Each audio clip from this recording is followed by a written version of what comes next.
Assalomu alaykum, hurmatli talabalar. Demak, bugungi darsimiz jumlalarning i'robdagi o'rni haqida gaplashamiz. Arab tilida kalimalar nechaga bo'linardi? 3ga. Nimalarga? Ism, fe'l, harf. Ism, fe'l, harf. Xo'p. Harflarda i'robdan o'rni bormi yoki yo'qmi? Yo'q. Harflarda o'rni bo'lmaydi. Demak, la mahalla lahu min al-i'rob deb i'roblanadi. Ismlarda albatta o'rni bo'ladi. U albatta yo mubtado yo xabar nimadir bo'lishi kerak, bu i'robda o'rni bo'ladi. Endi jumlalar, jumla ikki xil bo'lardi. Jumla ismiya va jumla fi'liya. Endi bularning o'rni bormi yoki yo'qmi? Hozir bugungi darsimizda shuni ko'rib o'tamiz. Demak, mana at-tolibu yabtasimu, talaba tabassum qilyapti. Ra'aytu at-toliba yabtasimu, tabassum, talabani tabassum qilgan holda ko'rdim. Sallamtu ala tolibin yabtasimu, tabassum qilayotgan talabaga salom berdi. Mashhur qoidamiz bor edi, mana bu yerda yozilgan: al-jumlalu ba'da nakirati sifatun va ba'da al-ma'arifi ahvalun. Ya'ni nakiralardan keyin kelgan jumlalar sifat bo'ladi va ma'rifalardan keyin kelgan jumlalar hol bo'ladi. Demak, mana bu yerda mana ma'rifadan keyin jumla keladi, bu hol bo'ldi. Ya'ni talabani tabassum qilgan holda ko'rdim deymiz ekan. Mana bu yerda nakiradan keyin fe'l kelyapti. Bu talabaga salom berdim. Qanaqa talaba?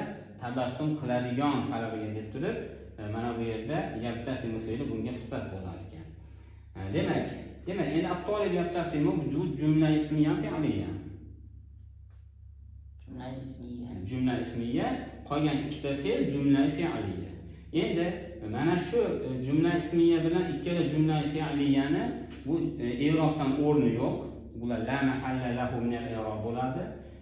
Endi yabtasimu fe'lini mana i'roblaymiz. Yabtasimu fi'lun mudari'un marfu'un va alamatu raf'ihi dhamma al-fa'il dhamirun mustatirun jawazan taqdiruhu huwa. Buni oldingi darslarda o'tganmiz. Endi shu yerda nima deymiz ekan? Al-jumlatul fi'liyatu fi mahalli raf'in khabar. Ya'ni jumla fi'liya bu yerda raf o'rnida bo'lyapti va at-tolibuga xabar bo'lyapti. Mana bu yerda al-jumlatul fi'liyatu fi mahalli nasbi hal. Ya'ni jumla fi'liya hol bo'lyapti-da, ism 11 o'rinda nima bo'lardi? Mansub bo'lardi. Ana shu 11 o'rindan bittasi hol. Demak, fi mahalli nasbi halun hol hisoblanar ekan.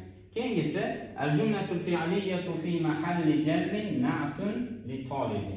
Bu yerda yabtasimu fe'li jar o'rinda bo'lyapti ekan, tolibinga sifat hisoblanar ekan. Demak, mana shu fe'llar xabar bo'lib kelganda doim, ya'ni xabarda harakat nima bo'lardi? Marfu bo'lardi.